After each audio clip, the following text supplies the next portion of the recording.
নাসিম শাহর short ball backward square leg দিয়ে তুলে মারলেন লিটন দাস। বলটা আর খুঁজেই পাওয়া গেল না। ওই ওভার থেকেই এলো 18 রান। দিনের শুরুতে ধীর শুরু, এরপর উইকেট হারিয়ে এক বিপর্যয়ের চাপেও পড়ে গিয়েছিল বাংলাদেশ।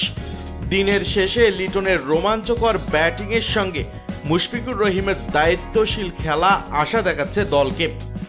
রাওয়ালপিন্ডিতে 2 ম্যাচ টেস্ট সিরিজের প্রথমটিতে মুখোমুখি হয়েছে বাংলাদেশ আর পাকিস্তান। প্রথম ইনিংসে 6 উইকেট হারিয়ে 448 রান করে ইনিংস ঘোষণা করে স্বাগতিকরা। নিজেদের প্রথম ইনিংসের তৃতীয় দিন শেষ অবধি 5 উইকেট হারিয়ে 316 রান সংগ্রহ করেছে বাংলাদেশ। কোনো উইকেট না হারানোর স্বস্তি নিয়ে দিন শুরু করে বাংলাদেশ, কিন্তু সেটি খুব বেশিক্ষণ স্থায়ী হয়নি। 58 বলে 12 রান করে নাসিম শাহর বলে উইকেটের পিছনে ক্যাচ দেন জাকির হাসান। বাদিকে ঝাঁপিয়ে প্রায় প্রথম স্লিপে দাঁড়ানো ফিল্ডারের সামনে থেকে দুর্দান্ত এক ক্যাচ লুফে নেন মোহাম্মদ রিজওয়ান। 31 রানের উদ্বোধনী জুটি ভাঙার পর উইকেটে আসেন অধিনায়ক নাজমুল হোসেন শান্ত। তার এবং সাদমানের জুটিতে রানের গতি একদমই কমে আসে। এই জুটিও অবশ্য দীর্ঘ সময় স্থায়ী হয়নি। 42 বলে 16 রান করে খুররাম শেহজাদের বলে বোল্ড হয়ে যান শান্ত। লাঞ্চ বিরতির আগে বাকি সময়টুকু মমিনুলকে সঙ্গে নিয়ে কাটিয়ে দেন সাদমান ইসলাম। লম্বা সময় ধরে উইকেটে থাকা এই ওপেনার লাঞ্চে যাওয়ার ঠিক আগের বলে বাউন্ডারি হাঁকিয়ে নিজের হাফ সেঞ্চুরি পূর্ণ করেন। তখন 50 থেকে 5 রান দূরে দাঁড়িয়ে মমিনুল হক। বিরতি থেকে ফেরার পর হাফ সেঞ্চুরি পূরণ করেন এই অভিজ্ঞ ব্যাটসম্যান। এরপর অবশ্য উইকেটে থাকতে পারেননি খুব বেশিক্ষণ।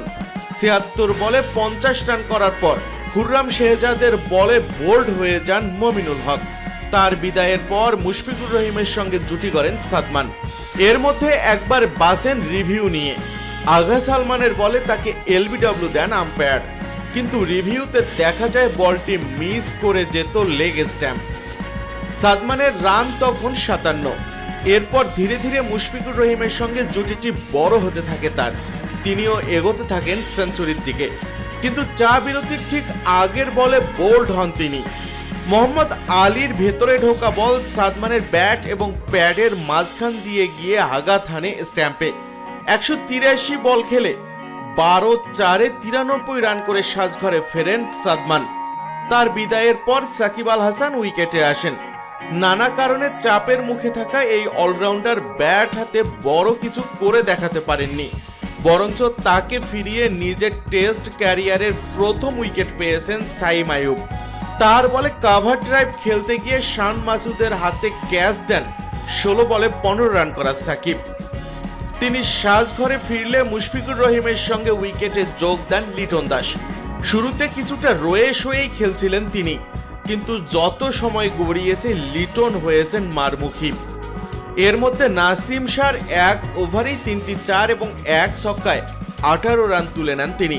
স্রেফ 52 বল খেলে হাফ সেঞ্চুরি পেয়ে যান লিটন। হাফ সেঞ্চুরি পাওয়া মুশফিকুর রহিমকে নিয়ে চতুর্থ দিন শুরু করবেন তিনি। তাদের দুজনের জুটি 118 বলে 98 রানের। 58 বলে 52 রান করে লিটন এবং 122 বলে 55 রান করে অপরাজিত আছেন মুশফিকুর রহিম।